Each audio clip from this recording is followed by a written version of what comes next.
Marcos Rojo's composed and clinical winning goal.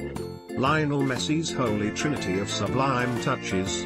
Nigeria's indefatigable spirit and belief. Then the letters VAR just leapt out from the keyboard.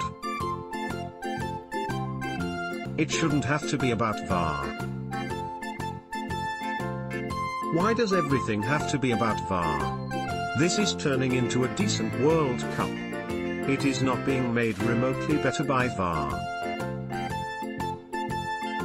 The thing about all this is that articulate and respected pundits on both sides of the fence have been making sound and solid arguments for and against VAR's use. For every VAR Luddite, wincing and turning away in disgust at its use, there is a VAR convert spreading the technological gospel to anyone who will listen. We have all heard the arguments for and against. Each decision agonized over time and again. But the more sinister effects of VAR are now starting to emerge. Referees, already under immense pressure, are being undermined further. Two of the standout incidents of last week were the penalty decisions in the Portugal v Iran and Nigeria v Argentina clashes. One was given, one was not. VAR has already had a huge impact on the World Cup. Neither was a penalty, no matter how loosely the laws of the game are interpreted.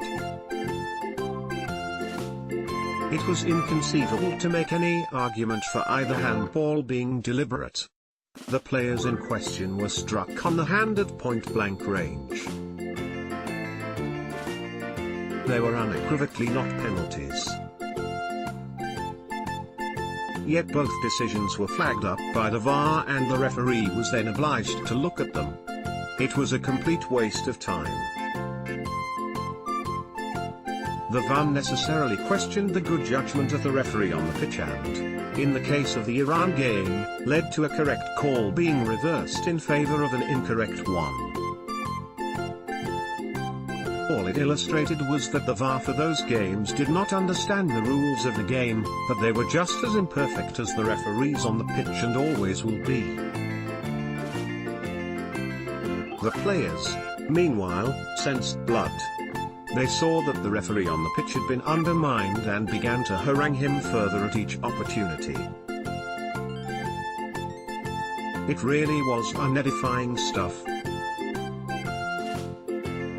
The distraction of VAR put the referee under intolerable pressure whilst the players lost their focus and became obsessed with trying to win decisions on the back of referral. There is a danger that the iconic moment of this World Cup will not be a phenomenal winning goal or a nation celebrating but instead an irate winger running over to a match official miming the shape of a television monitor. In the wake of both games, Rio Ferdinand professed his support for VAR on the basis that it was adding to the drama.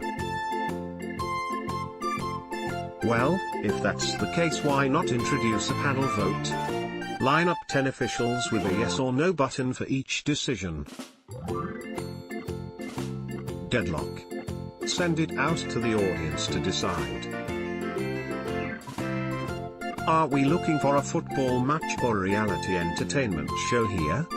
If you think the game football does not contain enough drama as it is, then maybe it's not the sport for you.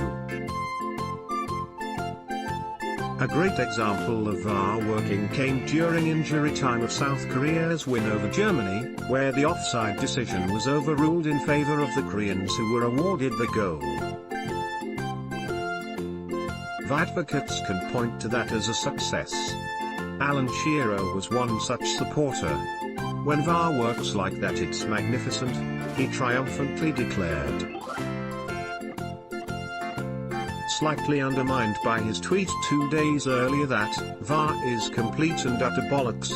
Referee Andres Cunha from Uruguay blows his whistle and indicates that VAR had shown that Iran's Morteza Poraliganji had handled the ball into the net, and no goal was given during the Group B match between Iran and Spain. What cannot be denied is that VAR's use at this World Cup has been premature. There have been too many inconsistencies and errors for it to have been deemed a success. It needs much more work, more experienced VAR officials and a greater understanding of the laws of the game before it can be rolled out at a major tournament again.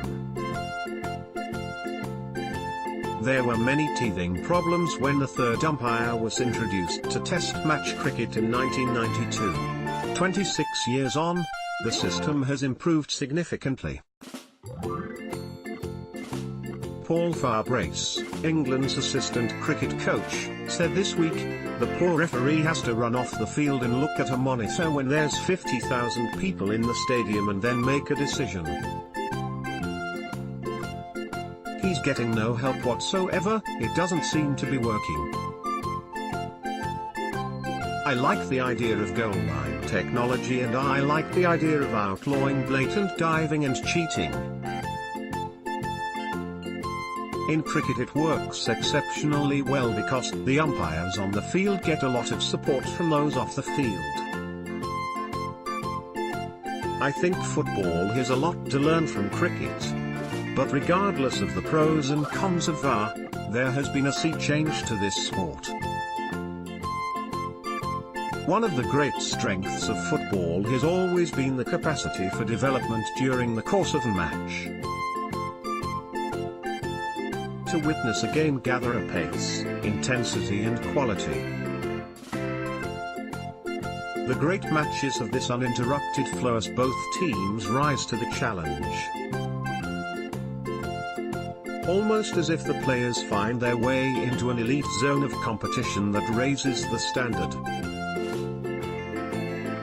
Referee Denis Itakin consults VAR before awarding Italy a penalty following a challenge from England's James Tarkowski on Italy's Federico Chiesa during the international friendly match at Wembley Stadium that has gone forever with VAR. It is not just the stoppages. It has got into the players' heads to the point that the most innocuous incident, that would barely have registered previously, is now being questioned by players who feel they can gain a competitive advantage. Another layer of cynicism and gamesmanship has been added. Players are becoming distracted. We saw some great passages of play during Argentina's victory over Nigeria, but imagine how much better it could have been if the players had been completely focused on the football, if the match had been allowed to flow. If football with VAR is your thing, then that is fine, it is probably here to stay, but the game has been fundamentally changed far beyond correcting the odd error. The accuracy of decision-making may improve, but the quality on the pitch is suffering.